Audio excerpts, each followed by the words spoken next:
आज हम बात करने वाले हैं इतिहास के एक ऐसे महान राजा की जिनकी जिंदगी क्या, एक पूरा महाकाव्य थी। ये कहानी है वीरता की, मोहब्बत की और उन चंद फैसलों की जिन्होंने हिंदुस्तान की कहानी का रुख ही मोड़ दिया। तो चलिए साथ मिलकर समझते हैं पृथ्वीराज चौहान की इस पूरी गाथा को। कहते हैं हिम्मत सिर्फ तलवार चलाने में नहीं होती, असली हिम्मत तो फैसले लेने में होती है। और यही बात पृथ्वीराज चौहान की कहानी का सार है। तो चलिए देखते हैं कैसे उनके कुछ फैसलों ने सब कुछ बदल कर रख दिया। तो किसी भी हीरो की कहानी की तरह इनकी कहानी भी शुरू होती है इनके बचपन से। एक ऐसा बचपन जो बिल्कुल भी आम नहीं था और जिसमें उनके महान भविष्य की झलक साफ साफ दिख रही थी। साल था करीब 1166, जगह अजमेर। राजा सोमेश्वर और रानी कर्पूर देवी के घर उनका जन्म हुआ। और बचपन से ही ना वो बाकियों से बिल्कुल अलग थे। मतलब जिस उम्र में बच्चे खेल कूद में लगे रहते थे, उस उम्र में पृथ्वीराज घुड़सवारी और तीरंदाजी में माहिर हो रहे थे। और सोचिए, महज 13 साल की उम्र, सिर्फ 13 साल की उम्र में पिता का साया सिर से उठ गया और पूरे राज्य की जिम्मेदारी उनके कंधों पर आ गई। और जैसा मैंने कहा, वो कोई आम बच्चे नहीं थे।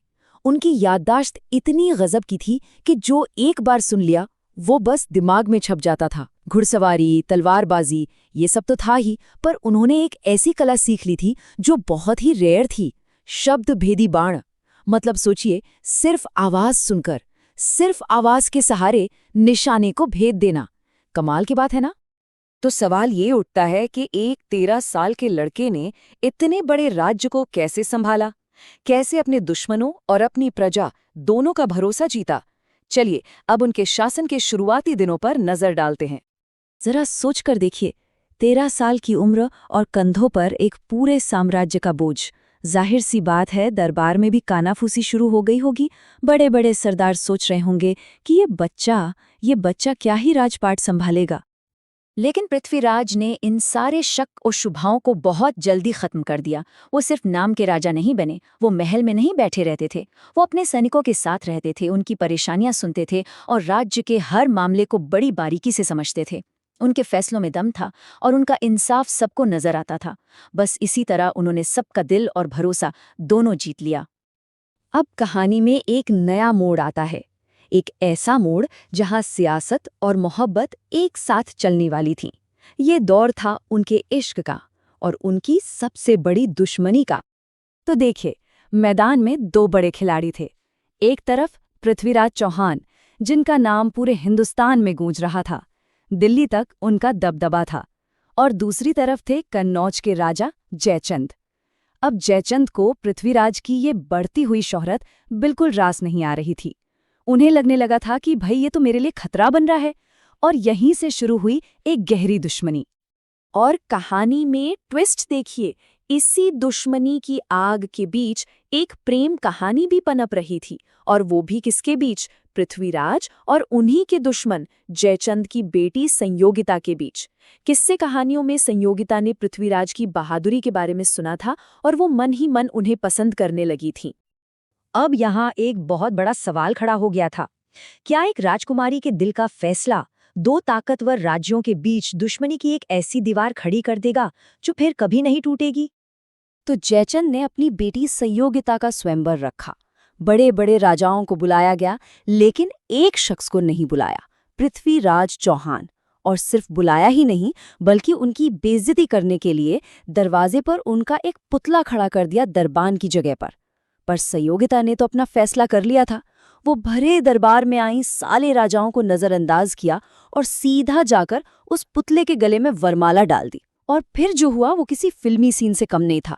पृथ्वीराज, जो बेस बदलकर वही मौजूद थे, सामने आए और संयोगिता को सबके सामने से लेकर चले गए। इस एक घटना ने तो जयचंद की दुश्मनी को नफरत में बदल दिया। और इसी दुश्मनी का अंजाम ये हुआ कि कहानी अब जंग के मैदान तक पहुंच गई। एक ऐसी जंग जिसने ना सिर्फ पृथ्वीराज बल्कि पूरे हिंदुस्तान के मुकद्दर का फैसला करना था। साल था 1191, तराइन का मैदान, और आमने सामने थी दो सेनाएं। एक तरफ पृथ्वीराज चौहान और दूसरी तरफ मोहम्मद गोरी। ये एक जबरदस्त लड़ाई थी। पृथ्वीराज ने अपनी शानदार रणनीति से गोरी की सेना को धूल चटा दी और सिर्फ हराया ही नहीं, मोहम्मद गोरी को जिंदा पकड़ लिया गया। ये पृथ्वीराज चौहान की एक बहुत बड़ी जीत थी। लेकिन फिर पृथ्वीराज ने एक फैसला लिया। उनके सारे सलाहकारों ने मना किया, पर उन्होंने अपनी राजपूत परंपरा का मान रखते हुए रहम दिखाया और मोहम्मद गौरी को आजाद कर दिया। ये वो एक फैसला था, वो एक पल जिसने आने वाले पूरे इतिहास को हमेशा हमेशा के लिए बदल कर रख दिया। और गौरी वापस आया ठीक अगले साल 1192 में। लेकिन इस बार वो पहले से ज्यादा ताकतवर था। उसकी सेना कहीं ज्यादा बड़ी और तैयार थी। और इस बार वो अकेला नहीं था, जयचंद भी उसके साथ मिल गया था। दूसरी तरफ पृथ्वीराज की सेना लगातार लड़ाइयों से थक चुकी थी। इस बार पासा पलट चुका था। तराइन की दूसरी लड़ाई का नतीजा अच्छा नहीं रहा। पृथ्वीराज चौहान को बंदी बना लिया गया। अब उनकी जिंदगी का जो आखिरी हिस्सा है वो इतिहास से ज्यादा लोक कथाओं और किंवदंतियों में जिंदा है। तो अब जो कहानी हम सुनने जा रहे हैं वो लोक कथाओं में मिलती है। एक ऐसी कहानी जो उनकी बहादुरी को अमर बना देती है। कहते हैं कि मोहम्मद गोरी ने पृथ्वीराज की आंखें निकलवा दी, उन्हें अंधा कर दिया, और उसी अंधेरी काल कोठरी ने एक दिन उन्हें एक बहुत जानी पहचानी आवाज सुनाई दी। ये आवाज थी उनके जिगरी दोस्त और राजकवि चंदबरदाई की। चंदबरदाई ने एक ऐसा दोहा पढ़ा जो सिर्फ एक कविता नहीं थी, वो एक कोड था। उस दोहे में गोरी के बैठने की सही सही जगह का इशारा छुपा था। और फिर आया वो आखिरी पल। आंखों से भले ही वो देख नहीं सकते थे, पर अपने कानों पर उन्हें पूरा भरोसा था। चंदबरदाई का दोहा सुनकर उन्होंने अपनी शब्दभेदी बाण वाली कला का इस्तेमाल किया और तीर सीधा मोहम्मद गोरी के सीने में जा लगा। इसके बाद दुश्मन के हाथों बेइज्जती की मौत मरने से बेहतर पृथ्वीराज और चंदबरदाई दोनों दोस्तों ने एक दूसरे की जान लेकर अपनी कहानी खुद खत्म कर दी।